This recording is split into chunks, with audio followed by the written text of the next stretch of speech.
এখানে এই লঙ্কাগুলো আমি ধুয়ে মুছে একদিন মতো একটু রোদে দিয়েছিলাম, একটু শুকিয়ে নিয়েছি। নিয়ে এবার কি করব, এবারে এই বোটাগুলো এরকম ছাড়িয়ে নেব।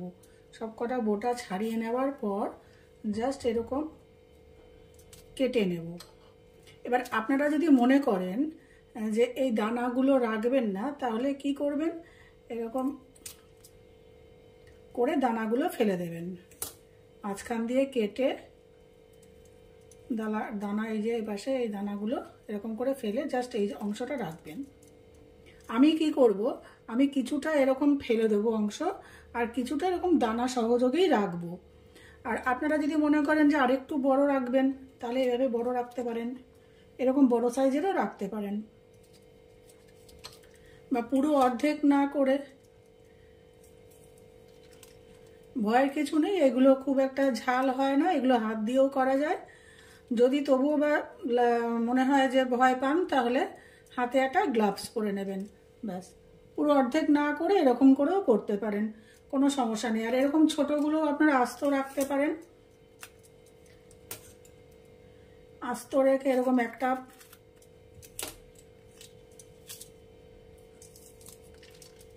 এই পুরো দানাটা ধরে ফেলে দিতে পারেন। আর কয়েকটা দানা রাখবেন, দেখতে ভালো লাগে, একটু সাদা সাদা দানা পড়লে পরে। এরকম করে আমি সবকটা লঙ্কা প্রসেস করে নিয়ে ফিরে আসছি। এরকম বড় রাখবেন, এই এটাতে বেশি বীজ নেই, এটাতে পরিষ্কার করার কিছুই নেই।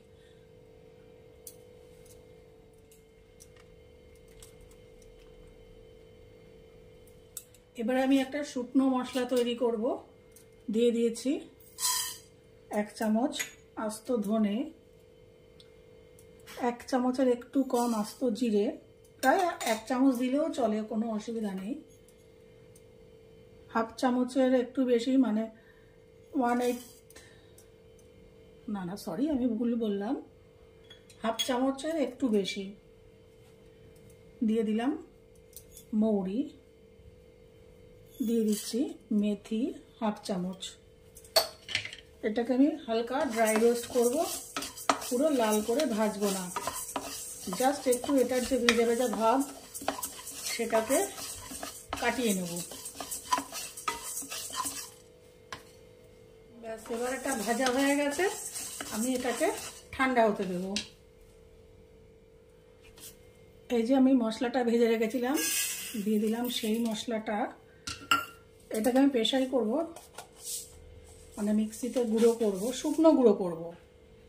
আচ্ছা, সাথে দেব এই 1/2 চামচ মতো সর্ষে, এখানে সাদা সর্ষে কালো সর্ষে একসাথে মিশানো আছে, আর দিয়ে দেবো 1 পিঞ্চ মতো একটু কালো জিরে। এবার এটাকে আমি একসাথে মিক্সিতে বেটে নেব। এবারে আমি একটা কড়াই নিয়েছি, গ্যাসটা অন করে দিয়েছি, দিয়ে দিচ্ছি সামান্য সর্ষের তেল।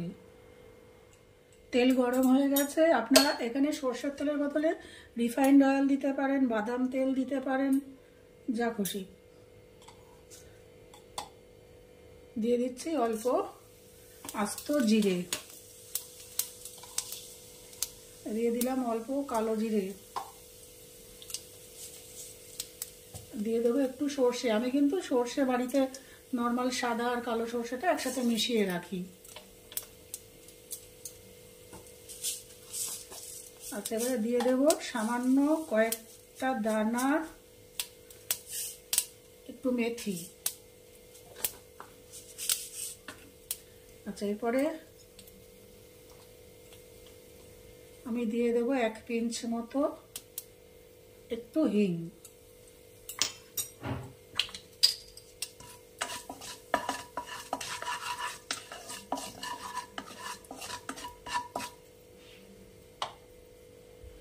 এরপরে আমি এর মধ্যে দিয়ে দেব গুড়।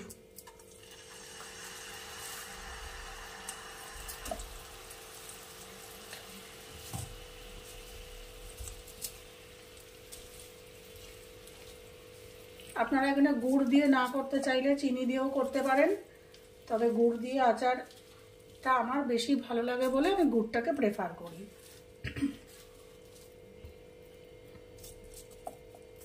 আর আপনাদের যদি শুকনো গুড় থাকে তাহলে একটু কুড়িয়ে নেবেন, এখানে আমার গুড়টা নরমই আছে, তাই কুড়ানোর কোনো ব্যাপার নেই। এবার এই গুড়টাকে আমি পুরো গলিয়ে দেবো, পুরো জল মতন হয়ে আসবে। দুধটা পুরোটাই গলে গেছে। এবার আমি দিয়ে দেবো এর মধ্যে সামান্য একটু হলুদ, সামান্য পরিমাণে একটু লবণ, আর দিয়ে দেব 1 চামচ যে আমি মশলাটা গুঁড়ো করলাম সেটা। গ্যাসের ফ্লেমটা কিন্তু কম করেই রান্না করতে হবে, না হলে নিচে লেগে যাবে, কড়াইয়ের নিচে ধরে যাবে।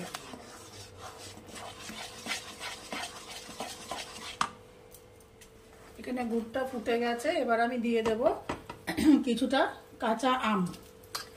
এখানে কাঁচা আমটা আমি এখন পাওয়া যাচ্ছে সিজনাল, তাই দিলাম।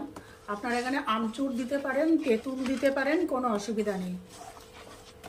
কাঁচা আমটা যেহেতু এখন উঠেছে সেহেতু আমি কাঁচা আমটা দিলাম। এইবারে আমি এর মধ্যে দিয়ে দেব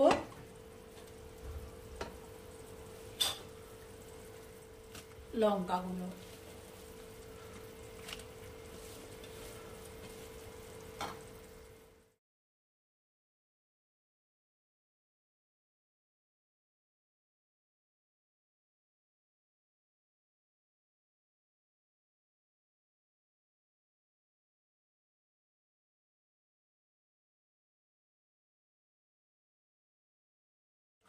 এবার এটাকে গ্যাসের ফ্লেমটাকে কমিয়ে দিয়ে পুরো আচারটাকে শুকিয়ে ফেলতে হবে।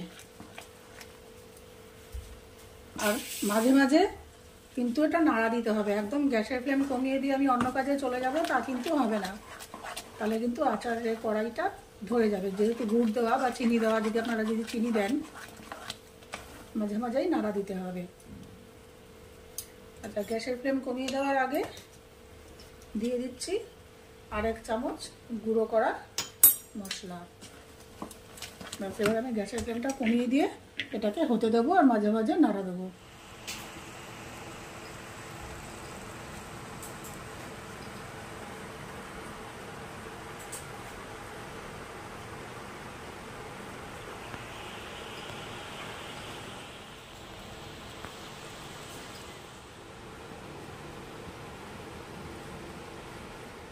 এখানে আমার আচার তৈরি। আর বেশি শুকাবো না, এটা ঠান্ডা হলে পরে আরো জমে যাবে। এবারে নামানোর আগে আমি এই যে গুঁড়ো করে রেখেছিলাম মশলা, আর একটু মশলা দিয়ে আমি নামিয়ে দেবো। আর অল্প একটু দিয়ে, বেশি দেবো না, দিয়ে নামিয়ে রাখবো। ঠান্ডা করে আমি এটাকে জারে রেখে দেবো, বা আপনারা টিফিন বক্সে করেও রাখতে পারেন, রেখে এটাকে খেতে পারেন। লবণ ইয়েটা আপনারা দেখে নেবেন। ব্যাপক রুটি পরোটার সঙ্গে জাস্ট জমে যাবে। আপনারা অবশ্যই একদিন বানিয়ে এটা খাবেন এবং কমেন্ট বক্সে জানাবেন যে কেমন হলো লঙ্কার আচারটা।